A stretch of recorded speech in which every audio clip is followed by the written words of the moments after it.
Alors un jour il s'est dit, la femme samaritaine elle est allée au village annoncer la bonne nouvelle. Et moi aussi je vais aller annoncer la bonne nouvelle. Alors il a choisi le camp des femmes qui font le couloir. Alors quand il est entré dans cette avenue-là, comme un bébé spirituel, il m'a dit à nous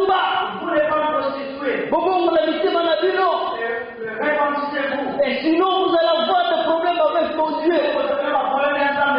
Répentez-vous.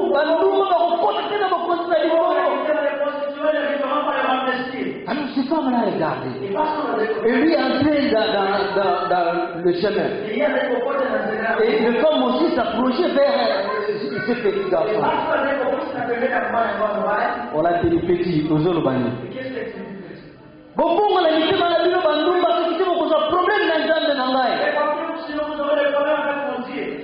On a commencé à lui rosser des coups. Alors vous savez, ces gens-là sont organisés.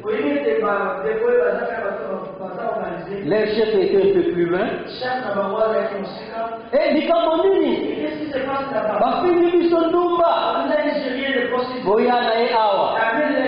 on l'a mené chez la chefine. On a commencé à le tabasser. Le frère a dit que si je reste ici, je vais mourir. Il a glissé sur leurs pieds. Il est allé se réfugier dans une église. Vous savez, au pays là, il y a des églises, c'est vraiment des hangars comme ça ouverts. Avec la respiration, il a choisi un coin.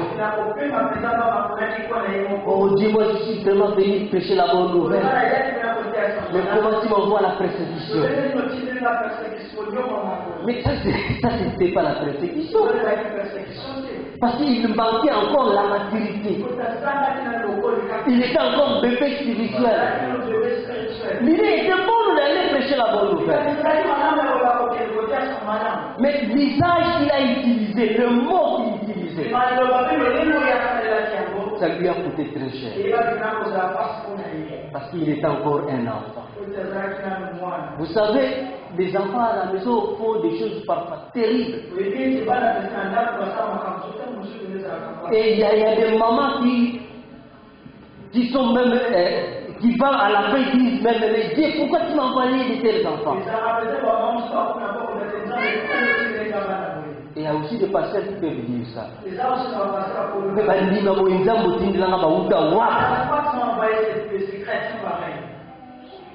Parce que ces gens-là ne veulent pas gagner. Ils restent toujours des bébés spirituels. Mais dans un corps de bien-aimé, tous les membres du corps doivent prendre la taille. Alléluia. Et qu'est-ce que vous pensez, quelqu'un qui est bébé, mais c'est seulement le bras qui grandit?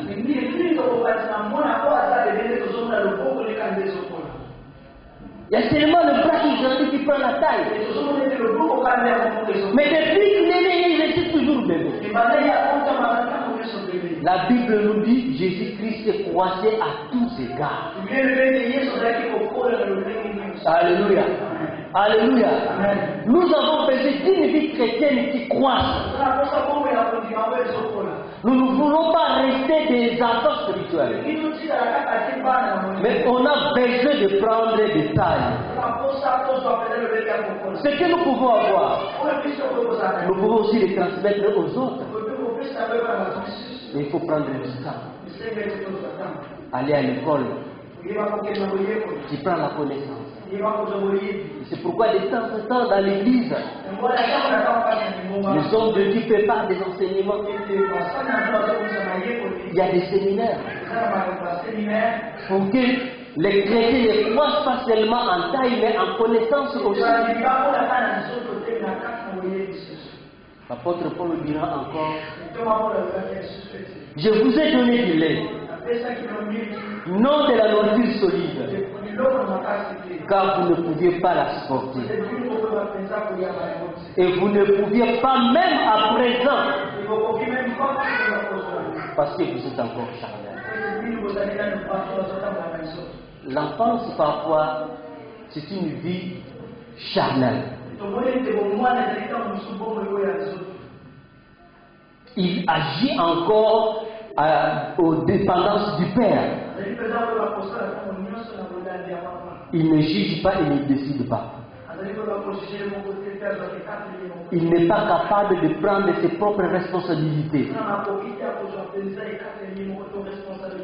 Parce qu'il est encore un enfant. Est-ce qu'on peut rester toujours au lait? Est-ce qu'on ne peut pas prendre encore de nourriture solide pour avancer? Parce que le corps a besoin d'être nourri. Alléluia. Vous savez, Jésus-Christ, c'est quand il a multiplié le pain. Il a pris le pain, il a donné aux disciples. Nous avons besoin de prendre ce pain-là et de commencer à donner aussi aux autres. Alléluia. Mais ce n'était pas de leur propre volonté pour aller chercher ces pains de poisson.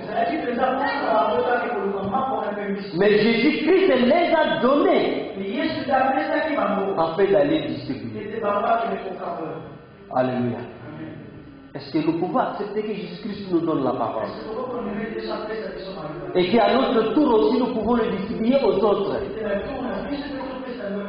Alors ce que je vous conseillerais, de passer de cette étape-là. Il y a une autre étape qui suit l'enfance. C'est l'adolescence spirituelle.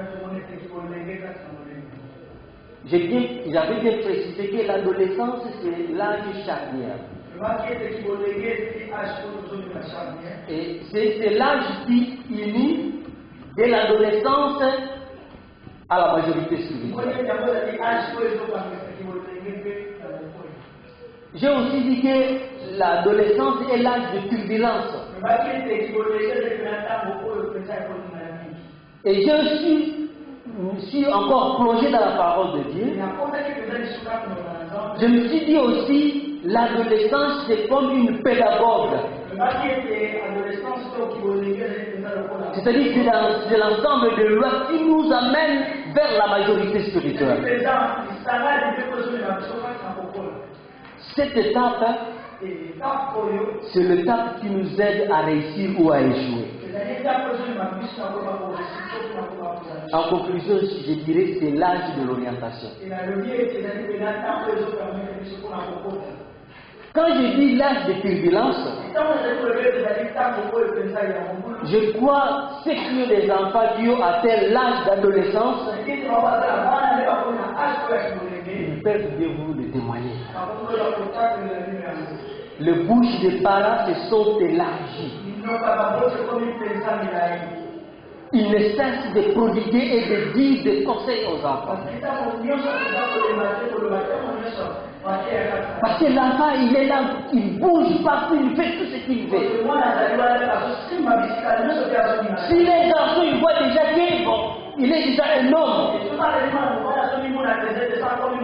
Si c'est une fille, elle voit que bon, je suis déjà une femme.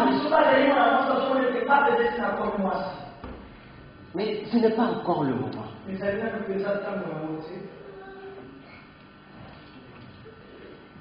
L'adolescence, ça bouge l'église. Alléluia. Ça bouge l'église quand les gens commencent à prendre des tailles. Et l'église aussi commence à bouger. Les responsables ont du mal à orienter les enfants à l'église.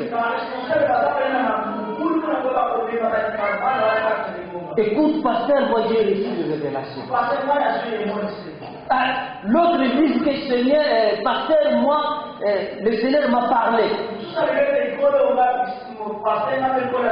Et l'autre va venir, écoute, le dimanche, moi j'aurai une prophétie à faire.